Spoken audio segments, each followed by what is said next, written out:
Hello everyone, welcome back to my channel skill arc. मैं हूं प्रियंका और जो आज की हमारी क्लास रहेगी, इस क्लास में एक्सरसाइज 10.1 हम स्टार्ट करने वाले हैं। तो इससे पिछला वीडियो जो था वो पूरा का पूरा सारी की सारी बेसिक चीज़ों से रिलेटेड था कि वेक्टर क्या होता है, स्केलर क्या होता है, टाइप्स ऑफ वेक्टर हमने पढ़े, पोजीशन वेक्टर पढ़ा और भी कई सारी चीज़ें हमने पढ़ी हैं। ठीक है, तो उन्हीं से रिलेटेड यहाँ पर क्वेश्चन हम करने वाले हैं। तो इसलिए ज़रूरी ये है कि पिछला वीडियो आप ज़रूर देख लीजिएगा। अगर ये एक्सरसाइज आप खुद से बनाना चाहते हैं तो पिछला वीडियो ज़रूर देख लीजिएगा, इसकी लिंक आपको ऊपर मिल जाएगी। ठीक है, बाकी डिस्क्रिप्शन बॉक्स में तो लिंक मेंशन है ही, तो वहां से आप बाकी जो भी चैप्टर हमारे कंप्लीट होते जा रहे हैं सभी की लिंक मेंशन है। ठीक है, तो क्लास स्टार्ट करते हैं। तो यहाँ पर हमको बोला जा रहा है, क्वेश्चन नंबर 1 है ये हमारा। ठीक है, तो क्वेश्चन नंबर 1 में बोला जा रहा है represent graphically a displacement of 40 kilometre 30 degree east of north. तो सेम टू सेम एग्जाम्पल हमने किया था पिछली ही क्लास में, इसके इंट्रोडक्शन वीडियो में, एग्जाम्पल नंबर 1। ठीक है, बस थोड़ा बहुत चेंज आया, बाकी कुछ भी चेंज नहीं है। चलिए करते हैं। तो यहाँ पर हमको क्या बोला जा रहा है, 40 किलोमीटर का डिस्प्लेसमेंट हमको बताना है। अब सीधी सी बात है, डिस्प्लेसमेंट है मतलब ये क्या है, वेक्टर क्वांटिटी है। ठीक है, तो 40 किलोमीटर तो बाद में देखेंगे। 30 डिग्री जाना है हमको, कहाँ से, ईस्ट ऑफ नॉर्थ। तो जैसा कि मैंने आपको एग्जाम्पल नंबर 1 में भी बताया था कि नॉर्थ पहले अपने को पकड़ना है क्योंकि ईस्ट के नॉर्थ में जाना है। ठीक है, तो सबसे पहले तो डायरेक्शन बनाते हैं। ईस्ट और नॉर्थ का काम है इसलिए इनको थोड़ा सा बड़ा बना लेंगे अपन। तो ये होता है ईस्ट, ये होता है वेस्ट, ये होता है नॉर्थ और ये होता है अपना साउथ। ठीक है, क्लियर। तो हमको कहां पर जाना है, 30 डिग्री जाना है। कहां से, ईस्ट ऑफ नॉर्थ। सबसे पहले नॉर्थ को पकड़ो, नॉर्थ से 30 डिग्री जाना है ईस्ट। तो ईस्ट कहाँ है, यहाँ है, यानी 30 डिग्री का एंगल इस तरीके से अपने को बनाना है। ये बन गया, तो ऐसे अपन ने ये एंगल बना लिया। ठीक है, तो ये क्या है अपना, लेकिन डायरेक्शन आपको मेंशन करना है। ये डायरेक्शन है, दिख रहा है, नॉर्थ से ईस्ट गए तो ये डायरेक्शन बन गई अपनी, और ये 30 डिग्री का एंगल अपन ने बना लिया। और इन्होंने क्या बोला है, 40 किलोमीटर। अब आपकी चॉइस है, देखिए इसको दे दीजिए ओ, और किस पॉइंट की पोजीशन हम बता रहे हैं यहाँ पर, पी पॉइंट की। तो चाहे तो पूरा आप एक साथ लिख दीजिए कि ये जो ओपी है ये पूरा कितने का है, 40 किलोमीटर का। और चाहे तो एक स्केल ले लीजिए और उस स्केल से आप इसको शो कर सकते हैं। तो आप चाहे तो इस तरीके से आप शो कर सकते हैं कि स्केल जो है ये हमने लिया है 10 किलोमीटर का, मतलब इसको 4 पार्ट में हम डिवाइड कर देंगे 10-10 किलोमीटर के। तो यहाँ तक 10, 20, 30 और ये 40। ठीक है, तो ये पूरा का पूरा जो है ये कितने का है, 40 किलोमीटर का। कहाँ से लेके कहाँ तक, ओ से लेके पी तक। और डायरेक्शन क्या है, ये इसकी डायरेक्शन है। ठीक है, तो यहाँ पर ये जो वेक्टर ओ पी है, ओ पी, ये किसको शो कर रहा है, अपने डिस्प्लेसमेंट को। दैट्स इट, बात खत्म।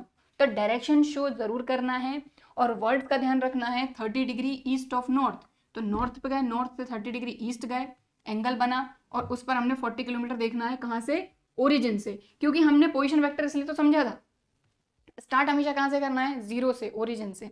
ठीक है, तो यहाँ से हमने 40 किलोमीटर ये चले गए। ठीक, तो ये हो गया। तो यहाँ पर हम लिखेंगे vector OP represent the required displacement. तो वैसे भी हमको बोला गया था कि ग्राफिकली रिप्रेजेंट करना है, तो हमने ये कर दिया। बट डायरेक्शन बताना जरूरी है, जैसे ये डायरेक्शन है ओ से पी की तरफ। ओ इसमें हमारा इनिशियल पॉइंट है और पी हमारा टर्मिनल पॉइंट है। क्लियर, ठीक। लीजिए, तो ये हो गया आपका क्वेश्चन नंबर 1 कंप्लीट। अब हम करेंगे नेक्स्ट क्वेश्चन। तो next question, question number 2, classify the following measures as scalars and vectors. तो ये क्वेश्चन आप तभी कर पाएंगे जब इंट्रोडक्शन में आपने सारी बेसिक चीजें समझी हैं कि किस तरीके से हम किसी भी क्वांटिटी को स्केलर या वेक्टर कह सकते हैं। राइट, ठीक है, तो चलिए स्टार्ट करते हैं। यहाँ पर सबसे पहले हमको दिया है 10 किलोग्राम। तो अब सीधी सी बात है कि ये क्या है, एक तरह का मास है। ठीक है, तो 10 kg। अब इसकी कोई डायरेक्शन होगी क्या, ऑब्वियसली नहीं होगी।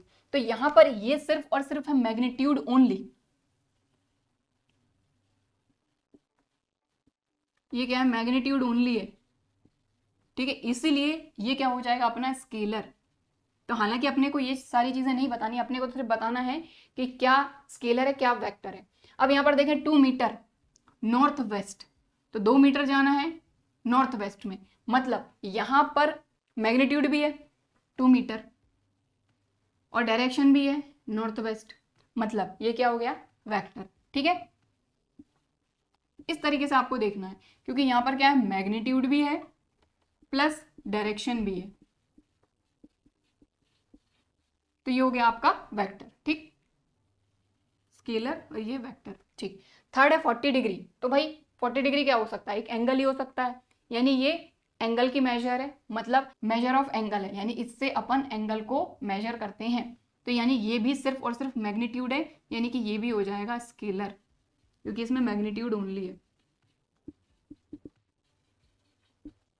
ठीक है, इसके बाद 40 वॉट, मतलब पावर, पता ही है आपको 40 वॉट, यानी पावर को इससे मेजर करते हैं, तो पावर अकेली है, इसके साथ भी कोई डायरेक्शन नहीं है, मतलब ये भी क्या है, स्केलर है। ठीक, चाहे तो यहां पर आप लिख दीजिए मैग्नीट्यूड ओनली, और ध्यान रखने के लिए, खैर फिजिक्स अगर पीसीएम वाले हैं आप तो आपको कोई दिक्कत ही नहीं होगी इसमें, कि ये जो मेजर है ये किसकी है, पावर की है। ठीक है, इसीलिए ये सिर्फ और सिर्फ स्केलर रहेगा, क्योंकि इसमें कोई डायरेक्शन नहीं है। राइट, चलिए आगे बढ़ते हैं। 10 की डिग्री -19 कूलाम। ठीक है, तो ये किसकी मेजर है, इलेक्ट्रिक चार्ज। ये किसकी है, इलेक्ट्रिक चार्ज की, सिर्फ और सिर्फ इलेक्ट्रिक चार्ज, यहां पर भी कोई भी डायरेक्शन नहीं है, इसीलिए ये भी हो जाएगा आपका स्केलर। ठीक, 6th 20 मीटर पर सेकेंड स्क्वायर। तो आपको यहाँ पर कई बार यूनिट से देखना होगा, जैसे यहाँ पर भी हमने देखा इलेक्ट्रिक चार्ज, पावर, एंगल, और यहाँ तो सीधा सीधा दिया ही हुआ था 10 kg मैग्नीट्यूड ओनली। तो ये जो आपकी यूनिट है ये है एक्सेलरेशन की, किसकी है,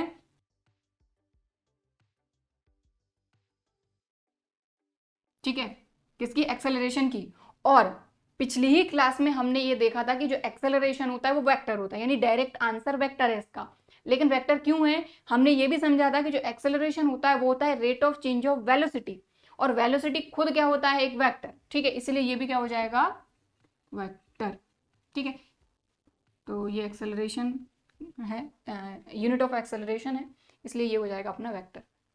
ठीक है, लीजिए ये हो गया आपका, हालांकि इसमें कुछ था ही नहीं, अगर बेसिक चीजें आपको क्लियर हैं तो इसके आंसर आप आराम से कर सकते हैं।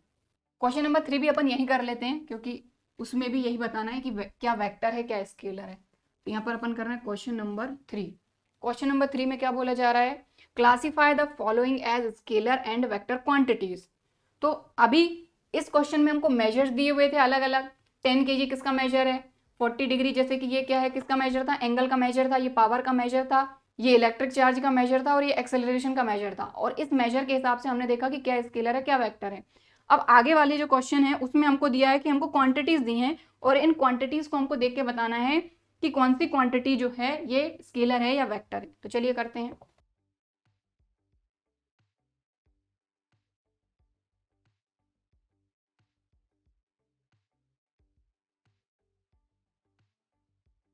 तो इनमें से एक तो फोर्स और वेलोसिटी, ये तो आपको क्लियर है कि फोर्स भी एक डायरेक्शन में लगता है, और वेलोसिटी क्या होती है, स्पीड प्लस डायरेक्शन, यानी कि 40 किलोमीटर पर आवर की स्पीड से ईस्ट डायरेक्शन में कोई भी कार जा रही है, तो ये एक तरह की वेलोसिटी है। तो ये दोनों तो आपके वेक्टर हैं ही, तो इनको तो आंख बंद करके अपने को बोल ही देना है कि ये वेक्टर है। इसके बाद टाइम, तो कोई भी टाइम है उसकी कोई डायरेक्शन नहीं है, तो ये क्या हो गया अपना स्केलर क्वांटिटी। डिस्टेंस, स्टार्टिंग में हम समझ चुके हैं कि 10 किलोमीटर के डिस्टेंस पर आपका स्कूल है। अब स्कूल किस डायरेक्शन में ये भी तो बताना जरूरी है, क्योंकि 10 किलोमीटर आपके घर से तो किसी भी डायरेक्शन में 10 किलोमीटर हो सकता है, तो डिस्टेंस भी क्या है, स्केलर है। इसके बाद वर्क डन भी क्या है, स्केलर है। ठीक, तो यहाँ पर हमको अलग अलग क्वांटिटी दी थी और हमको बोला गया था कि कौन सी क्वांटिटी क्या है, वेक्टर है स्केलर है, ये आप बताइए, तो हमने बता दिया। यहाँ पर हमको अलग अलग मेजर्स दिए गए थे, और इन मेजर्स को देखकर हमको बताना था कि कौन सी मेजर जो है ये स्केलर वेक्टर है। ठीक है, तो क्वेश्चन नंबर 2 कंप्लीट हो गया, ये क्वेश्चन नंबर 3 कंप्लीट हो गया। तो क्वेश्चन नंबर 4 में हमको फिगर दिया हुआ है, बट आप इस चीज का ध्यान दें कि ये जो फिगर हमको दिया हुआ है ये है एक स्क्वायर, और हमको ये चीज पता है कि जो स्क्वायर होता है उसकी ऑल साइड्स इक्वल लेंथ की होती हैं। ठीक है, क्लियर, तो ये चीज अपने को पहले क्लियर हो गई कि जितने भी वेक्टर हैं वो लेंथ में सेम है, मतलब सभी का मैग्नीट्यूड सेम है। बस अब जो दूसरी प्रॉपर्टी है ना डायरेक्शन वाली, उसको देख के हमको ये सारे के सारे जो हमारे वेक्टर्स हैं ये हमको देखना है। तो हमको यही बोला गया है कि इस फिगर में ये स्क्वायर दिया हुआ है और हमको बताना है कि कौन कौन से वेक्टर को इनिशियल है, इक्वल है और कोलिनियर है। तो टाइप्स ऑफ वेक्टर्स में हमने इनको समझा था, पढ़ा था, इस पर एग्जाम्पल भी किया था। तो आई होप अभी तक सारी चीजें क्लियर हो गई होंगी। चलिए देखते हैं को इनिशियल। तो को इनिशियल वेक्टर में हमने क्या देखा था कि डायरेक्शन कुछ भी रहे, मैग्नीट्यूड कुछ भी रहे, हालांकि यहाँ पर मैग्नीट्यूड सभी के इक्वल है, बट डायरेक्शन कुछ भी रहे, लेकिन जो इनिशियल पॉइंट है वो सेम होना चाहिए। जिन भी वेक्टर का इनिशियल पॉइंट सेम है वो वेक्टर्स कहलाएंगे को इनिशियल वेक्टर। ठीक है, तो यहाँ पर देखते हैं हम। तो सबसे पहली चीज तो आप देखें, इस तरीके से आपका वेक्टर ए जा रहा है और इस डायरेक्शन में आपका वेक्टर जा रहा है डी। देख रहे हैं आप, दोनों का इनिशियल पॉइंट सेम है, तो ए और डी तो इनिशियल हो गए। बाकी का देखते हैं, तो ए इस तरफ जा रहा है, बी इधर जा रहा है, तो इसका इनिशियल ये है, किसका, बी का इनिशियल पॉइंट है ये, लेकिन ए का ये टर्मिनल पॉइंट है, तो ए और बी में कोई कुछ भी नहीं बनने वाला, भूल जाइए। ठीक है, इसके बाद सी की बात करते हैं, तो सी इस डायरेक्शन में जा रहा है, तो बी का टर्मिनल पॉइंट सी का इनिशियल पॉइंट है, तो इनमें भी कुछ नहीं, मतलब कि ये दोनों जो हैं ए और डी, ये दोनों हैं अपने को इनिशियल वेक्टर्स। तो आई होप आपको समझ में आ गई होगी बात कि ए और डी का जो इनिशियल पॉइंट है वो सेम है, इसीलिए ए और डी रहेंगे को इनिशियल वेक्टर्स। ओके, ठीक, चलिए। तो यहाँ पर चाहे तो लिख दीजिए, चाहे तो सीधा सीधा आंसर कर दीजिए कि ए और डी को इनिशियल हो जाएंगे। ठीक है,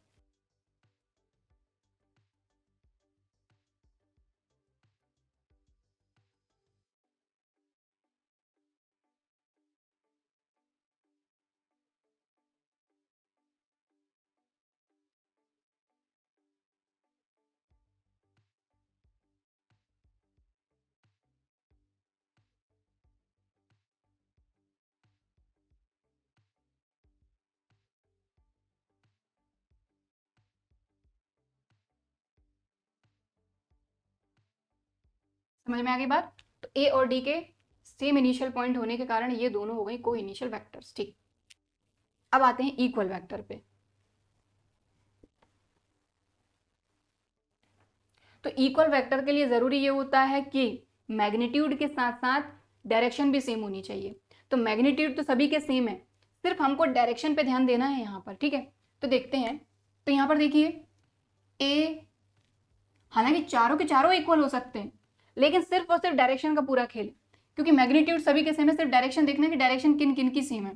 तो यहाँ पर आप देखिए ए की डायरेक्शन जो है ये इस तरफ जा रही है, सी डायरेक्शन इस तरफ जा रही है, मतलब ए और सी तो इक्वल नहीं है, ए और वेक्टर सी इक्वल नहीं होंगे, क्योंकि दोनों के मैग्नीट्यूड सेम है बट डायरेक्शन सेम नहीं है। ठीक, तो मैग्नीट्यूड सेम है बट डायरेक्शन नहीं है। ठीक है, अब बात करते हैं किसकी, डी की और बी की। तो डी की डायरेक्शन भी इधर ही है, बी की डायरेक्शन भी इधर ही है, मैग्नीट्यूड तो सेम है ही। तो डी और बी की बात करें तो इनके मैग्नीट्यूड भी सेम है, डायरेक्शन भी सेम है। और किसी को देखें, बाकी तो और किसी की डायरेक्शन तो इनकी और इनकी डायरेक्शन सेम हो सकती थी, इनकी और इनकी डायरेक्शन सेम हो सकती थी, तो इन दोनों की डायरेक्शन सेम नहीं है, इन दोनों की डायरेक्शन और मैग्नीट्यूड दोनों ही सेम है। ठीक, तो यहाँ पर दोनों ही चीज हम लिखेंगे। ए और सी जो है इनका मैग्नीट्यूड सेम है बट डायरेक्शन सेम नहीं है, इसलिए ए और सी इक्वल वेक्टर नहीं होंगे, है ना।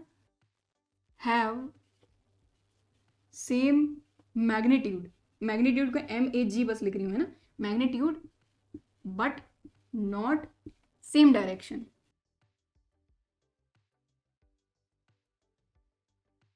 सो ये दोनों तो इक्वल नहीं होंगे, हालांकि ये आपको शो नहीं करना है, मैं सिर्फ आपको यहाँ पर एक रीजन दे रही हूँ कि ए और सी इक्वल क्यों नहीं। ठीक, बट हमारा जो फाइनल आंसर रहेगा, जो इसमें हमको इक्वल सिर्फ पूछा है वही हम आंसर दे रहे हैं, ये आपके आंसर में आप नहीं लिख सकते, ये सिर्फ मैं आपको एक बता रही हूँ कि ए और सी इक्वल क्यों नहीं होंगे। मेन आंसर अपना रहेगा कि जो बी और डी है, बी को देखिए और डी को देखिए, डी की भी यही डायरेक्शन है, बी की भी यही डायरेक्शन है, दोनों के मैग्नीट्यूड भी सेम है, डायरेक्शन भी सेम है, इसलिए दोनों होंगे इक्वल वेक्टर्स। ठीक, तो यहाँ लिखेंगे since vector B and D have same direction and magnitude,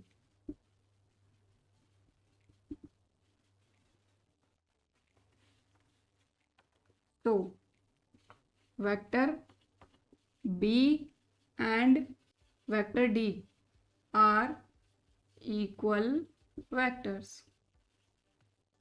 ठीक,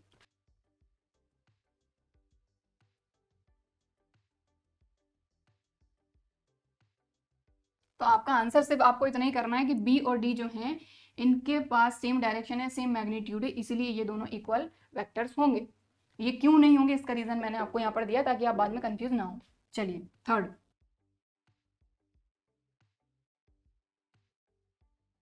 कोलिनियर वेक्टर कौन कौन से हैं। तो कोलिनियर का यहाँ पर आप मतलब यही समझ लीजिए कि वेक्टर्स पैरेलल होने चाहिए, ठीक है। कोई भी वेक्टर रहे अगर वो किसी एक ही लाइन के पैरेलल हैं तो वो कहलाएंगे आपके कोलिनियर वेक्टर। अगर मैग्नीट्यूड अलग अलग भी रहे, डायरेक्शन अलग अलग भी रहे, लेकिन अगर ये पैरेलल हैं तो ये कहलाएंगे हमारे कोलिनियर वेक्टर, ठीक है। तो कोलिनियर, और एक मिनट, क्वेश्चन में हमको अकेला कोलिनियर नहीं बोला गया है, कोलिनियर बट नॉट इक्वल, एक चीज ऐड कर दी गई है, कोलिनियर बट नॉट इक्वल। तो अब यहां पर एक चीज ऐड हो गई है कि इक्वल नहीं होने चाहिए, कोलिनियर बोल सकते हैं। तो सबसे पहले तो हम ये देखेंगे कि कौन कौन से वेक्टर इक्वल नहीं है। इक्वल मतलब अब इक्वल कौन से नहीं है ये हम ऑलरेडी देख चुके हैं कि ए और सी जो हैं सेम मैग्नीट्यूड के हैं लेकिन सेम डायरेक्शन के नहीं है, इसलिए ये दोनों इक्वल नहीं है, ठीक है।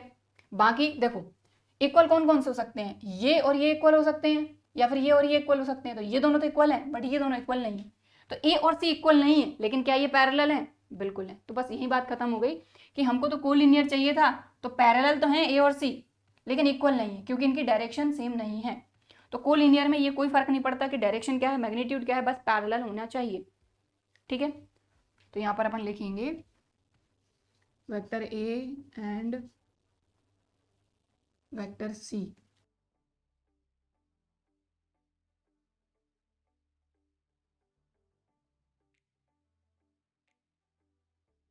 But not equal vector. अब इक्वल वेक्टर क्यों नहीं है, क्योंकि इनकी डायरेक्शन सेम नहीं है।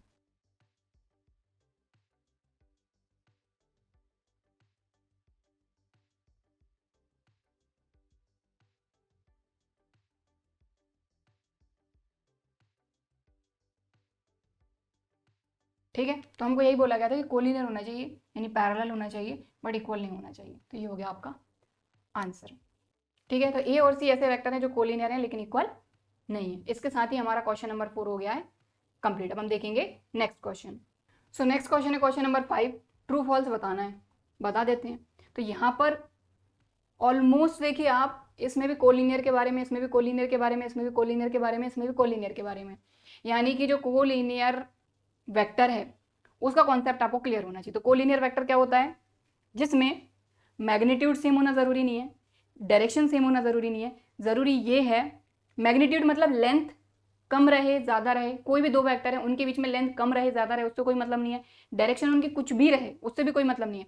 मेन काम ये है कि दो वेक्टर की, हम सिर्फ दो वेक्टर की बात कर रहे हैं अभी, हम ज़्यादा नहीं, दो वेक्टर की बात कर रहे हैं कि अगर दो वेक्टर हैं उनकी लेंथ अलग अलग हो सकती है, उनकी डायरेक्शन अलग अलग हो सकती है, सिर्फ वो दोनों पैरेलल होना चाहिए, तब वो कहलाएंगे कोलिनियर। ठीक, क्लियर। अब अपन देखते हैं, चलो। तो यहाँ पर हमको क्या बोला जा रहा है, vector A and vector A R collinear. तो सीधी सी बात है कि ये तो होंगे ही होंगे, बस यहाँ पर डायरेक्शन अलग अलग है, तो डायरेक्शन से तो हमको कोई लेना देना है ही नहीं। समझ में आ गई बात क्लियरली, ठीक है। तो ये तो हो गया अपना ट्रू।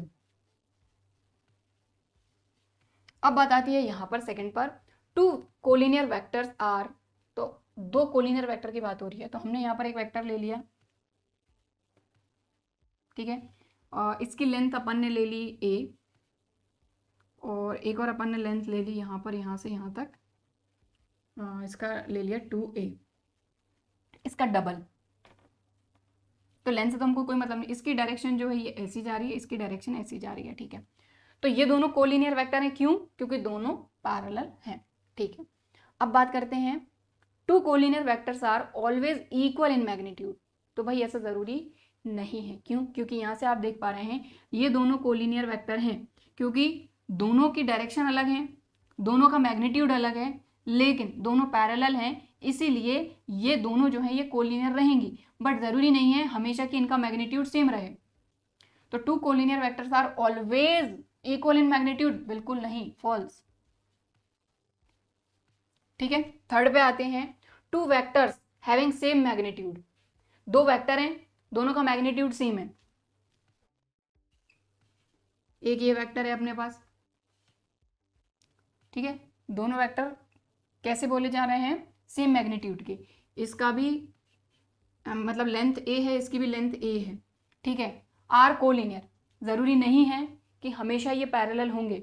देखो अगर देखा जाए तो ये इस डायरेक्शन में जा रहा है, ये इस डायरेक्शन में जा रहा है, दोनों का मैग्नीट्यूड सेम है, क्योंकि सिर्फ और सिर्फ मैग्नीट्यूड की बात हो रही है कि दो वेक्टर हैं, अगर उनका मैग्नीट्यूड सेम है तो वो क्या कोलिनियर होंगे, जरूरी नहीं है। जरूरी कोलिनियर होने के लिए जरूरी क्या है, दोनों पैरेलल होना चाहिए। अब इनका मैग्नीट्यूड सेम रहे लेकिन ये पैरेलल हो ही, ये जरूरी है क्या, नहीं। तो ये भी क्या हो गया, फॉल्स, क्योंकि इनकी डायरेक्शन अलग अलग हो सकती है ना, ठीक है। ये इधर जा रहा है तो ये जरूरी नहीं है कि ये पैरेलल हो। तो ऐसा अगर होता है, भले फिर ये ऐसे में रहे, कोई दिक्कत नहीं है, ठीक है, भले फिर ये ऐसे रहे, बट पैरेलल होना चाहिए, तभी जाके ये कोलिनियर होंगे किसी भी एक ही लाइन के, ठीक, क्लियर। तो ये भी हो गया फॉल्स। अब फोर्थ वाले की बात करते हैं।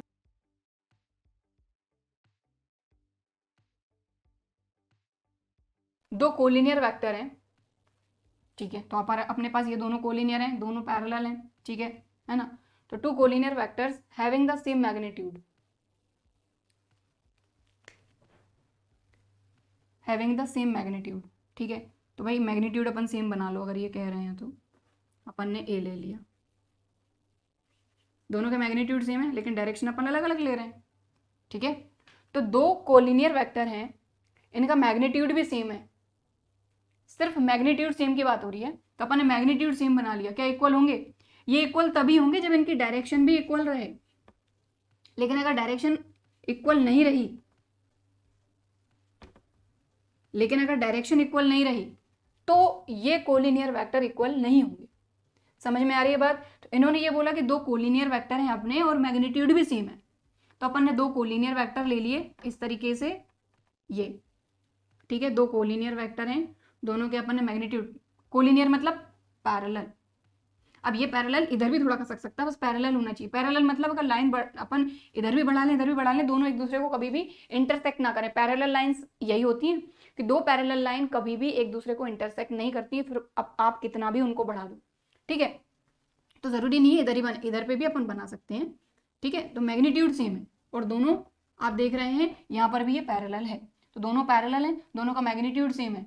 तो इस कंडीशन में अकेले ये इक्वल हो सकती है कि नहीं, दोनों की डायरेक्शन भी सेम होना चाहिए। तो डायरेक्शन के बारे में यहाँ पर कुछ भी नहीं बोला गया है, इसकी डायरेक्शन यहाँ हो सकती है, इसकी डायरेक्शन यहाँ हो सकती है, इस कंडीशन में ये इक्वल नहीं होंगे, तो ये भी हो गया फॉल्स।